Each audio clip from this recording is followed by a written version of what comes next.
Hello and welcome friends, मैं doctor दीप ज्योति आप सभी का आज के इस वीडियो में बहुत स्वागत कर रही हूँ। और जैसे थंबनेल में आप लोगों ने देखा है, एक एनिमल कम्युनिकेशन रिलेटेड वीडियो है, लेकिन बहुत इंपॉर्टेंट है हमारे सारे पेट्स को लेके। तो आगे बढ़ने से पहले आप लोगों को मेरे the empress YouTube channel, Facebook page और इंस्टाग्राम सारी जगह पे लाइक, फॉलो और सब्सक्राइब करना है, क्योंकि हर जगह पे मैं रेमेडीज डालती हूँ, अपडेट्स डालती हूँ, आर्टिकल्स होते हैं और फ्री रीडिंग्स भी होती है। तो सारे लिंक्स आपको डिस्क्रिप्शन बॉक्स में मिल जाएंगी। अब ये वीडियो सारे पेट पेरेंट्स को या फिर जो एनिमल रेस्क्यू करते हैं, एनजीओ चलाते हैं, उन सभी के लिए हेल्पफुल रहेगा, क्योंकि हमारे सारे पेट्स होते हैं या फिर हम जिन भी किसी एनिमल्स के साथ में, बर्ड्स के साथ में कांटेक्ट में आते हैं, तो ये सारी चीजें जानना जरूरी है। सबसे पहले हम लोग जानते हैं कि न्यूटरिंग क्या है, अगर आप नहीं जानते, क्योंकि कई बार छोटे शहरों में रहने वाले लोगों को ये शब्द पता नहीं होता है। न्यूटरिंग यानी एक छोटी सी सर्जरी है, ऑपरेशन किया जाता है एनिमल्स का, ताकि उन लोगों की जनरेशन ना बढ़े। बहुत ही आसान शब्दों में बोला जाए तो ये संतति नियमन का एक छोटा सा ऑपरेशन है।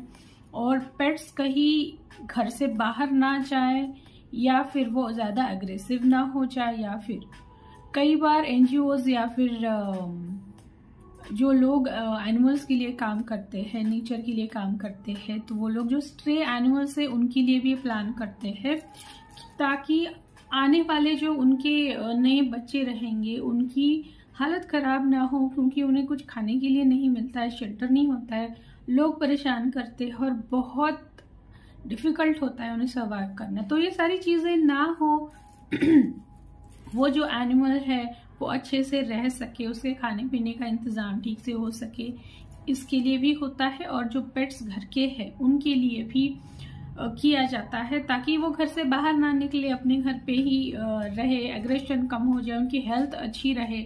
इन सारी चीजों को कंसीडर करके न्यूटर किया जाता है। अब इसमें मेल फीमेल दोनों का भी किया जाता है, तो उसी चीज को लेके मुझे कुछ यहाँ पे इम्पोर्टेंट बताने हैं सारे पेट पेरेंट्स को। हम लोग उठा के लेके तो चले जाते हैं, ये सारी चीजें कंसीडर करके भी हमारे पेट के लिए चीजें बहुत इंपॉर्टेंट है और हमें ये सब कुछ करना है। लेकिन जिसका न्यूटर करना है, न्यूट्रिंग करना है, क्या हम लोगों ने उसका ओपिनियन पूछा है? क्या वो क्या चाहता है जानने की कोशिश की है? क्या वो इस चीज से अवेयर है, रेडी है इस चीज के लिए? ये बहुत बार क्वेश्चन है ना, क्योंकि हम लोग ये सोचते नहीं हैं। हम लोग सोचते हैं कि भाई हमें पता है हमारे पेट के लिए क्या अच्छा है, तो ये अच्छा ही होगा। नहीं, न्यूटरिंग एक बहुत बड़ा डिसीजन होता है उनकी जिंदगी का, पेट की जिंदगी का, क्योंकि पेरेंटिंग हर किसी को ज्यादातर अच्छा लगता ही है, और कहीं ना कहीं ये विश होती ही है कि वो पेरेंट बने, एटलीस्ट एक बार तो जरूर बने। तो हम लोग बिना पूछे, बिना उनकी मर्जी जाने, डायरेक्टली कैसे हम लोग इतना बड़ा डिसीजन ले लेते हैं? यहाँ पे सोचने की बात है, क्योंकि बहुत बार पेट्स रेडी नहीं होते हैं न्यूटरिंग करने के लिए। यहाँ अब तक के मेरे एक्सपीरियंस से मैं बता सकती हूँ कि ज्यादातर फीमेल कैट्स डायरेक्टली नो बोल देती है, मुझे नहीं करना है। अब नो के पीछे उनके खुद के अलग अलग रीजंस होते हैं, जैसे किसी को करना ही नहीं है, कोई बोलता है कि नहीं भैया हमारा हक है, मुझे माँ बनना है, मुझे बच्चे चाहिए, नहीं करना है बोलती है। तो किसी को डर लग रहा होता है, या फिर किसी को न्यूट्रिंग एग्जैक्टली क्या है पता नहीं होता, किसी को मेंटल इमोशनल सपोर्ट की जरूरत पड़ती है, या फिर कोई फिजिकली मेंटली वीक भी होता है जिन्हें जरूरत पड़ती है बात करने की। या फिर ऐसा भी होता है कि अचानक से अगर ऐसा कुछ हो जाता है, न्यूट्रिंग कर भी दिया जाता है, तो कई बार पेट्स मेंटल ट्रॉमा में चले जाते हैं और फिर इसका रीजन पता नहीं चलता, कोई वेट उसका इलाज नहीं कर सकता। तो ये सोचने की जरूरत है यहाँ पे कि क्यों हम लोग उन पे इतना दबाव डाल रहे हैं। पहले पेट की विश तो जान लीजिए कि उन्हें क्या चाहिए, क्या वो रेडी है इस चीज के लिए। न्यूट्रिंग यानी क्या करना है, जैसे मान लीजिए अगर इंसान को बिना बताए अगर किसी हॉस्पिटल में लेके गए और वहां पे उसे डायरेक्टली सर्जरी करना है, इंसान रेडी हो जाएगा इस चीज के लिए? तो हम लोग हमारे पेट्स के साथ में ऐसा क्यों करते हैं? तो यहाँ पे कुछ पेट पेरेंट्स मैंने ऐसे भी देखे हैं और मैं उन्हें लिटरली अप्रिशिएट कर देती हूँ उसी वक्त कि वो अपने पेट से पूछे बगैर कोई चीज़ नहीं करते हैं, उनकी विश जाने बिना कुछ नहीं करते हैं और उनकी जो विश होती है उसी के हिसाब से सारी चीज़ें वो करते हैं। तो अगर हम लोग पेट्स हमारे पास रख रहे हैं तो ये हमारी जिम्मेदारी है कि हम हर चीज़ का उनका ख्याल रखें। सिर्फ उनके लिए खाना अरेंज करना है या फिर उन्हें टॉयज़ देने हैं, हॉस्पिटल लेके जाना है, इतनी ही जिम्मेदारी नहीं होती है। उनके मेंटल इमोशनल हेल्थ का भी हमें ख्याल रखने की ज़रूरत होती है। अब दूसरा पॉइंट ये आता है, ये तो हो गया न्यूट्रिंग का।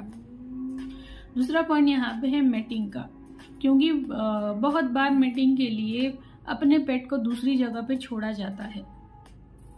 तो यहाँ पे भी वहाँ पे छोड़ने से पहले अपने पेट से बात करनी ज़रूरी है, उसकी विश जाननी ज़रूरी है, क्या वो रेडी है इस चीज़ के लिए।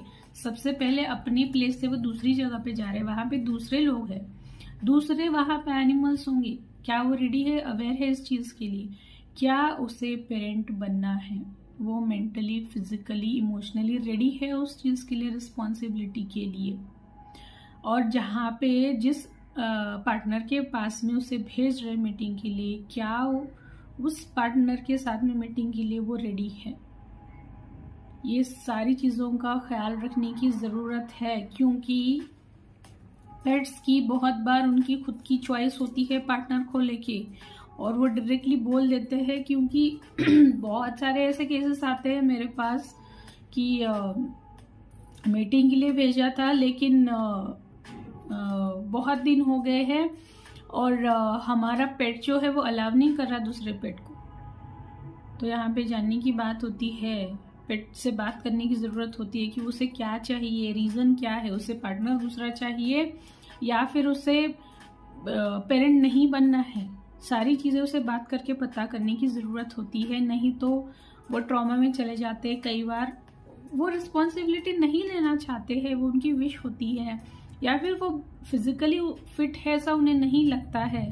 कई बार जब मीटिंग के बाद में बच्चों को एडॉप्शन के लिए दिया जाता है तो कई बार बच्चे और माँ दोनों भी ट्रॉमा में चले जाते हैं। ऐसे भी केसेस आते हैं मेरे पास, तो उन्हें बहुत अलग अलग तरीके से मुझे ट्रीट करना पड़ता है उनकी नॉर्मल स्टेट में लाने के लिए। तो ये भी है, अगर आप एडॉप्शन के लिए भी दे रहे हैं किसी को तो भी वो ध्यान रखना है। इसीलिए सबसे पहले न्यूट्रिंग और मेटिंग अगर आप अपने पेट का करना चाहते हैं, सबसे पहले एनिमल कम्युनिकेटर से कनेक्ट कीजिएगा और अपने पेट की विश जान लीजिएगा कि वो क्या चाहता है, उसे क्या चाहिए। उसके बाद ही आगे का डिसीजन ले लीजिए, क्योंकि आगे जाके ये सारी चीज़ें बहुत कॉम्प्लेक्स हो जाती है और मुश्किल हो जाता है वो आसान करना, क्योंकि कोई भी वेट उसका इलाज नहीं कर सकता है। वो उसके सबकॉन्शियस माइंड में बैठ जाता है और फिर वहां से हमें वो निकालना पड़ता है। अब मैं स्पिरिचुअल प्रैक्टिसेस में हूँ, एनिमल कम्युनिकेशन के साथ में मैं एक स्पिरिचुअल प्रैक्टिशनर, साइकोलॉजिकल प्रैक्टिशनर हूँ, तो मेरे लिए चीज़ें आसान नहीं हैं। लेकिन ज़रूरी नहीं कि हर एनिमल कम्युनिकेटर ऐसा कर सकता हो। तो वो एनिमल कम्युनिकेशन पे क्वेश्चन लग जाता है कि भाई बात तो की थी लेकिन कुछ असर ही नहीं हुआ, तो ऐसा नहीं होता है। तो सबसे पहले ही एनिमल कम्युनिकेटर से कनेक्ट कीजिएगा और जान लीजिएगा कि अपने पेट की विश क्या है और फिर उसके हिसाब से डिसीजन ले लीजिएगा, क्योंकि हमारा पेट हमारे लिए बहुत इम्पॉर्टेंट होता है। वो हमारा एक फैमिली मेम्बर ही होता है और उसका सोल हमारे सोल जैसा ही है, वो हमारे लिए आया हुआ होता है, क्योंकि हमारे लिए उसका कोई सोल पर्पस है, वो हमें कुछ अच्छा देने के लिए आया हुआ होता है। तो उसकी हर ज़रूरतों का ख्याल रखना हमारा फ़र्ज़ होता है। तो ज़रूर मुझे बताइएगा कि ये वीडियो आप लोगों को कैसा लगा है। यानी छोटे वीडियो में मैंने बहुत कुछ बताने की कोशिश की है, और अगर अपने पेट के लिए आपको कुछ कम्युनिकेट करना है, हीलिंग्स लेनी है या फिर कोई और स्पिरिचुअल साइकोलॉजिकल सर्विसेज लेनी है तो आप मुझे ज़रूर कनेक्ट कर सकते हैं। कॉन्टैक्ट डिटेल्स मैंने डिस्क्रिप्शन बॉक्स में दे रखी है, और मेरा फेसबुक, यूट्यूब, इंस्टाग्राम एक ही हैंडल पे है @theempress। वहाँ पे भी ज़रूर फॉलो लगा सब्सक्राइब कीजिएगा। मैं आऊँगी और भी ऐसे कुछ नया लेके। तब तक आप अपना सबका, अपने पेट का, नेचर का ख्याल रखिएगा। तम समाज ज्योतिर्गमय। धन्यवाद।